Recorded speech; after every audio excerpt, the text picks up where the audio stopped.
reflect back on Reflections, Gil Scott Heron's 1981, very underrated album. Literally a few years before 1984, we're predicting the 1984 dystopia that the 80s were going to be. He lived through the 60s. He really lived through the 70s somehow, so he saw what was going down. So, again, simplifying U.S. history. Question. What led to the ascendancy of Wall Street? Aside from bitch-ass, punk-ass Ronald Reagan, what cemented the sort of class caste system that the U.S. is now still living through in the 80s? The sort of economic takeover of the overclass of real estate execs, of Gordon Gekko Wall Street types of stock market, like what allowed them to fully lay claim to these lands and also to bonds and to insurance and to houses and to mortgages and to, the same thing we're seeing again and again repeat, the 1%. What led to it? It's war on drugs. But more than the war on drugs, it was the civil war created within the urban city, within the ghetto.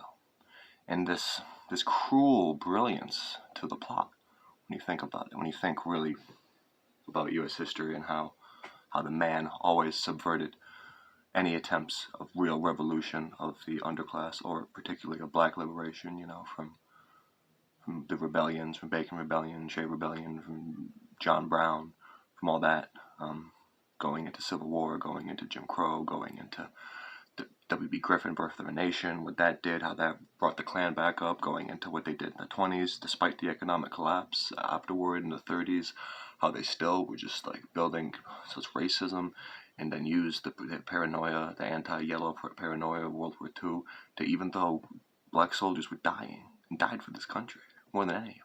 Like, think about Tuskegee and all that. Like, then they still came back to madness.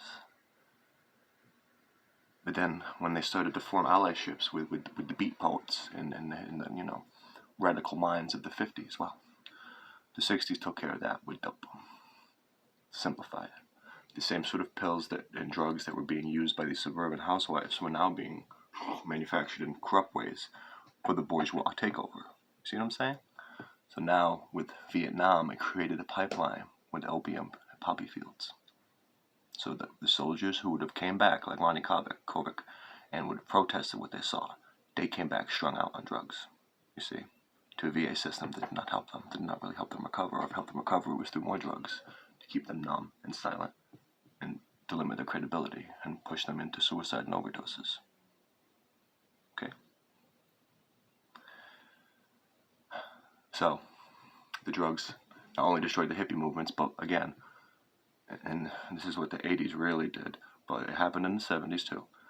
These drugs were specifically centralized, like the hubs, the pipelines were always in poor black areas, because those would be where all the trains and bus stops and everything would always be, because again, they needed to get the military there at a moment's notice to squash rebellions. This is the people's history. This is real history right here I'm talking about. I know it because I've listened to lots of people smarter than me, lots of black women and men and queer. And I've listened, much as I like to talk. Again, I'll try to listen 10 times as much and remain silent and humble. But yeah, this is U.S. history. And what then happened, remember New York City. Let's use New York City as an example. And Gil Scott Heron came from there, and many of us. Hartford was very similar.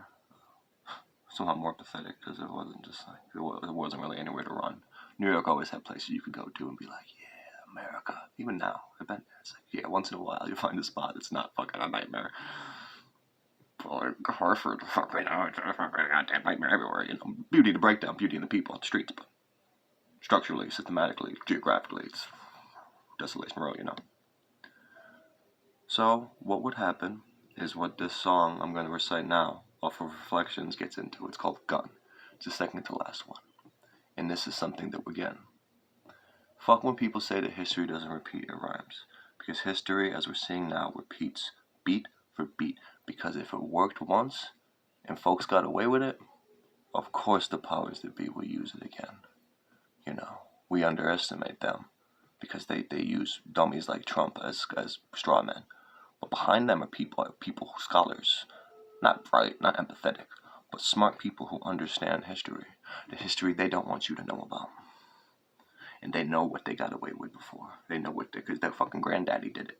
Their great granddaddy owned some fucking slaves and got away with grifting it, and their granddaddy fucking probably like profited off of the fucking military industrial complex, and then their father was probably a Wall Street executive, and they all do cocaine together. Where does that cocaine come from? Trail of Tears leading back to Colombia, a country they helped lead a coup on, you know?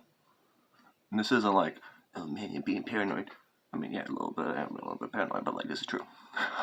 You get this paranoid when you like Pynchon said, when you deliberately keep getting yourself into paranoid situations. So again, as the song is going to kind of get into, the reason why the 80s, the reason why they all took over, is the same thing that's going on right now. Is that they are utilizing and they intentionally led to urban decay of the urban city, and then these guns, which are funneled by white people, end up in the urban community. Again, I'm dancing around it. Black and brown people who are still treated like serfs, and who are literally all like probably on parole and within the system because of petty drug crimes, because the war on drugs that Tricky Dick did, for his plot to stifle revolution, and it's still happening now. But yeah, and so violence goes up, gun violence goes up, drug addiction goes up. You raid trap houses, you have fucking search and seizures, and you fucking can flip people's property via the police. Oh, the police are nice. Police are always fucking the tools. Like, look, again, when this eviction crisis crops up, watch them. Watch what happens. You saw what already happened in Hartford when a cop got stabbed in the neck trying to do an eviction? When a landlord got his head chopped off by a dude with a samurai sword? It's a prelude. What to come. Get ready. In a month. This year is going to be crazy. Not to use that loaded word, but it's where in the cycle of madness. And because we're denying it, it's going to just get deeper and deeper. So yeah, the Wall Street fat cats, the real estate vultures, they were able to buy up properties because of all this shit. And that's what they're doing in Hartford. And that's what they're doing everywhere right now. That's where the real estate market's on fucking fire right now. So, these aren't fucking made up tales and little poems, although, you know, you say them in certain ways, they do sound poetic. Gun. Kill Scott Huron.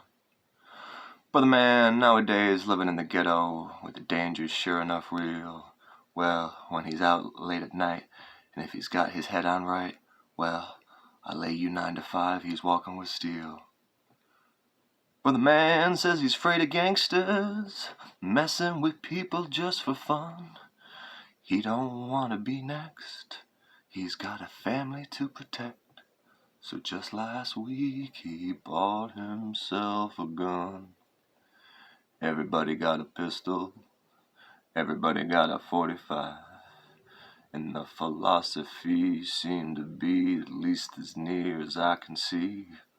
When other folks give up theirs, I'll give up mine. This is a violent civilization. If civilization's where I am, every channel that I stop on got a different kind of cop on, killing them by the million for Uncle Sam. Saturday night just ain't that special. Yeah, I got the Constitution on the run. 'Cause even though we've got the right to defend our home, to defend our life, gotta understand to get it in hand about the guns. Everybody's got a pistol, everybody's got a 45. Philosophy seems to be at least as near as I can see. Never folks give up, I'll give up. Saturday night just ain't that special. Freedom to be afraid is all you want. Yes, if you don't want to be next, you've got a family to protect. 9 out of 10, you've got a friend, you've got a gun.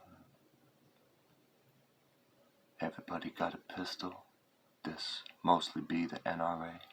Yeah, 'cause when it's time to line up, you know damn well they're gonna shine up. Everybody. And the philosophy seem to be at least as near as I can see. Now the folks give up theirs, I'll keep up my mutually assured destruction. Again, tactics that have worked in the past, and the overclass understand it. So what they used in macro, what we're still living through with nuclear weapons and powers, were the only thing keeping countries from tearing each other apart. And, we find ways of sabotage and mind games because, we're a vicious lot. But people just by ourselves in a small group. Get us together with countries, with power, with hierarchies, we're fucking a beast. Absolute behemoths slouching toward Bethlehem to be reborn again and again every fucking day,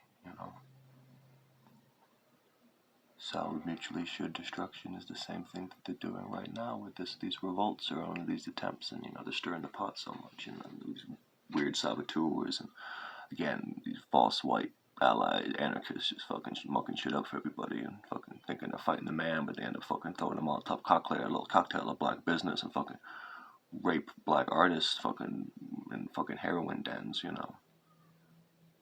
So the stories go.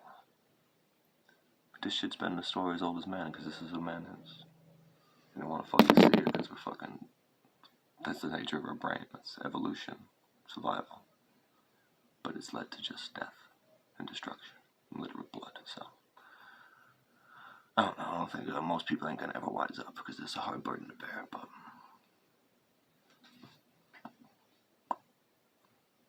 Don't let Gil Scott-Heron's death have been for nothing. Don't let his life be in vain. It's much more than that.